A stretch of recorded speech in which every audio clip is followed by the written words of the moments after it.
গতকাল জেলা পার্টি অফিসে অনুব্রত মণ্ডল এসেছিলেন এবং তখন আমরা কথা বলার চেষ্টা করি। তিনি ক্যামেরার সামনে কথা না বললেও তিনি এমনি জানিয়েছিলেন যে তিনি আজকে যেতে পারেন, সেটা তিনি হিন্স দিয়েছিলেন। এবং তার যে আইনজীবী ছিল সেই আইনজীবীও তিনি জানিয়েছিলেন যে অনুব্রত মণ্ডল আজকে এসডিপি অফিসে যাবে এবং পুলিশের সামনে হাজিরা দেবে। এই মুহূর্তে আমি আমার ক্যামেরাম্যান আবিরকে বলবো যে অনুব্রত মণ্ডলের যে বাড়ি, সেই বাড়ি দেখাতে। এই হচ্ছে অনুব্রত মণ্ডলের বাড়ি, বোলপুরের নিচুপট্টিতে। বাড়ির উপরে, একদম উপরে অনুব্রত মণ্ডল থাকেন।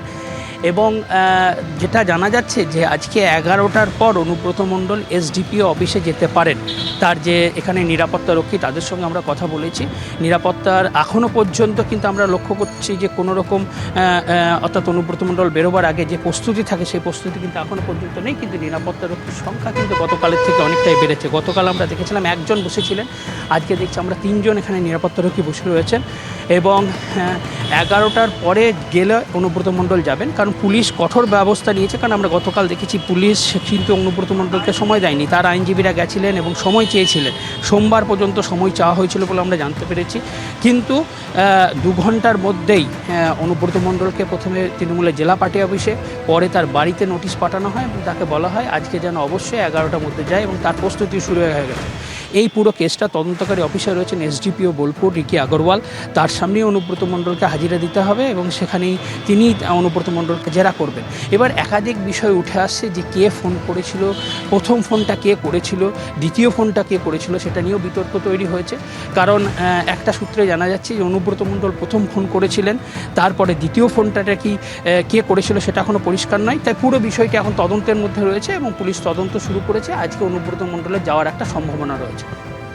অনুব্রতর ক্ষমা চাওয়ার প্রশ্নটা আসছে কোথা থেকে? একটা ভুল করে কেউ একটা কিছু করলে অবশ্যই ক্ষমা হতে পারে, কিন্তু একের পর এক ঘটনা, পরের পর ঘটনা, এসডিপিওকে থ্রেট করা, 8 ঘন্টা নাকি একটা টাইম দেওয়া, পুলিশকে বোম মারো। আমি বলছি আমি অনুব্রত, পুলিশকে বোম মারো।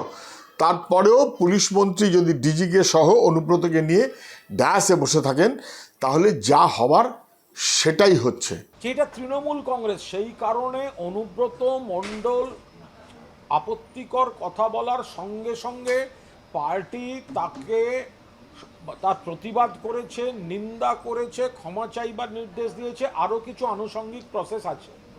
এবার বিজেপি বা সিপিএম বা অমুক বা অন্য কোনো দল এই ধরনের বহু ঘটনা ঘটে বসে আছে, বহু খারাপ খারাপ কথা প্রকাশ্যে বলা হয়েছে, বহু খারাপ আচরণ আছে, বহু খারাপ ঘটনা ঘটানো হয়েছে। তারা তো ব্যবস্থাই নেন না, তারা তো জাস্টিফাই করেন। আর তৃণমূল তো সঙ্গে সঙ্গে যত বড় নেতা হোক ব্যবস্থা নেয়।